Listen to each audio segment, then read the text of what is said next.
What's up, guys? Today I'm going to be analyzing my favorite chess game of all time. It was played between Rusakov and Verlinsky in Moscow in 1947. Start off with the moves e4, e5, c3, knight to c6, d4, and knight to f6. Nimzovich defense. Now we have, with the move knight to f6, we have the threat of winning this pawn on e4. Now, in order to stop that, White played bishop to g5, and after h6, bishop played to h4. Now, the better move was capturing the knight with the bishop on f6, and after queen takes bishop, game is even. But with bishop h4, after g5, bishop is forced to go to g3, and this allows White to capture the pawn on e4.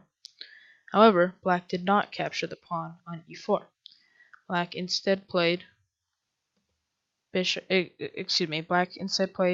pawn takes pawn on d4, and he envisioned after pawn takes pawn, then he would play knight takes pawn, attacking the bishop. However, this did not happen either, because after pawn takes pawn on d4, White instead played e5, attacking this knight. However, Black just ignored the threat instead of playing something along the lines of knight to d5, or even possibly knight to g4, attacking the pawn, and he just captured the pawn on c3. And White quickly captured the knight on f6. A little more calculation should have been put into this move. Now, after pawn takes pawn on b2, White has only one defense to stop Black from taking the rook and also becoming a queen, and that is going to be queen to e2. This is check, and it also forks the pawn on b2 as well as the king.